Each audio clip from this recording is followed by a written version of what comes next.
Math solution bye एमबेस्ट में आपका स्वागत है। गणित विषय के संपूर्ण कोर्स NCERT पाठ्यक्रम के अनुसार पढ़ने और समझने के लिए चैनल को एक बार सब्सक्राइब कर बेल आइकन अवश्य प्रेस करें।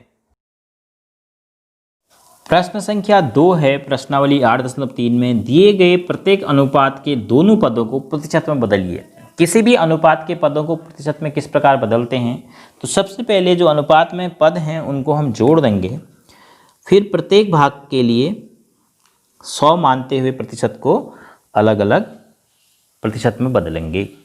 जैसे प्रथम भाग में है पदों का योग, जो अनुपात में पद हैं पदों का योग कितना है, देखिए पदों का योग बराबर 3 धन 1 बराबर 4।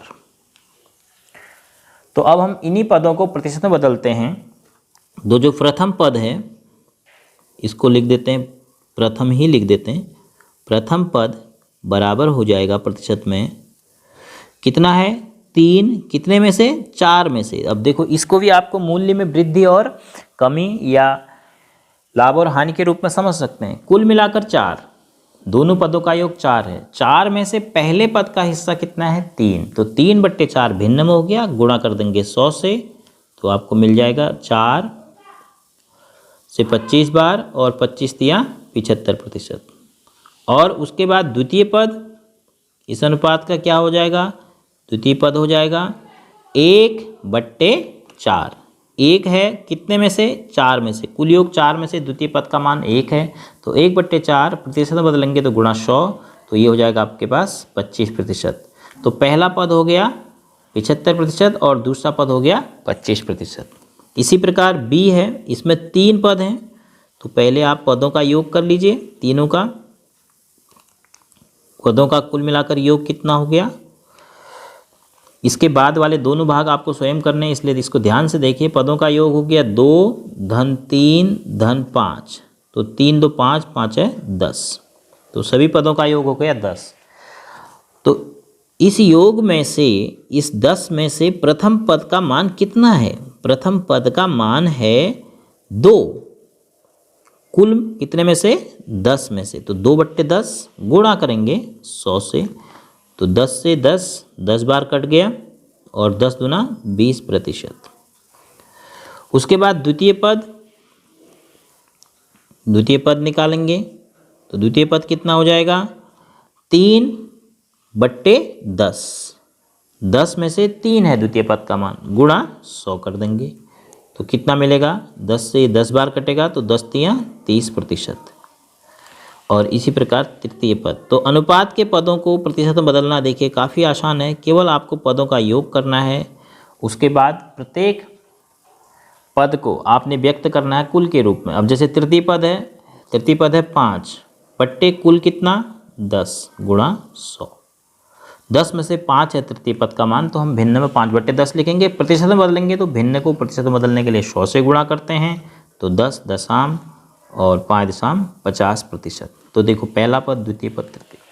ऐसे ही प्रश्न संख्या 2 के C भाग और D भाग को आप अभ्यास के रूप में स्वयं कीजिए, क्योंकि काफ़ी आसान है ये प्रश्न। और उसके बाद इन दोनों प्रश्नों को आप अपने E-लर्निंग मैथ्स कॉपी में भी नोट कीजिए। प्रश्न संख्या 3 है, एक नगर की जनसंख्या 25,000 से घटकर 24,500 रह गई, घटने का प्रतिशत ज्ञात कीजिए। अब देखिए इसमें नगर की जनसंख्या 25,000 से घटकर 24,500 रह गई, तो जनसंख्या में कमी आई। तो हम पहले की जनसंख्या नोट करेंगे। नगर की जनसंख्या, नगर की प्रारंभ में जनसंख्या कितनी थी, नगर की प्रारंभ में जनसंख्या यानी घटने से पहले वहाँ की जनसंख्या क्या थी, पहले जनसंख्या थी 25,000। तो कुछ समय बाद नगर की जनसंख्या घटी, तो नगर की अब जनसंख्या कितनी है, 24,500। तो देखिए घटी है जनसंख्या, तो जनसंख्या में कमी, जनसंख्या में कमी कितनी आई, जनसंख्या में कमी। अब देखो किस आधार पर हम कह रहे हैं कमी आई है, इसको देखकर कह रहे हैं कि कम होगी। तो 25,000 में से 24,500 को घटा देंगे तो आप सोचिए जो बोल रहे हैं 25,000 में से 24,000 तो घट गया, 500 भी घट गया, तो जो 1,000 बच रहा था उसमें से भी केवल आपके पास 500 बचा। तो 500 जनसंख्या में कमी आई है। अब जनसंख्या में आई इस कमी को हमें प्रतिशत में बदलना है, तो कमी का जो प्रतिशत है, जनसंख्या में कमी प्रतिशत में क्या होगी, कमी कितनी हुई है पहले 500, ये सोचिए कितने में, कितने पर ये कमी हुए, 25,000 आधार है तो 25,000 पर ये कमी होगी, गुणा करेंगे 100 से। देखो 500 बट्टे 25,000 को हमने प्रदर्शित किया भिन्न के रूप में हुई कमी को, यानी कमी को भिन्न संख्या के रूप में लिखना है। तो 500 कमी हुई कितने में से, 25,000 में से, तो लिखेंगे 500 बट्टे 25,000। अब प्रतिशत में बदलना है तो भिन्न संख्या को 100 से गुणा कर देते हैं, आपने सीखा है। तो यहाँ पर 1 2 3 1 2 3, तो 50 बट्टे 25 केवल बचा, गुणा 1 से तो कोई फर्क नहीं पड़ेगा, तो 50 बट्टे 25 का मतलब 2%। तो यदि नगर की जनसंख्या 100 होती तो कमी कितनी होती, 2 कमी होती, अर्थात जनसंख्या तब रह जाती 98। तो यह प्रतिशत का मतलब हो।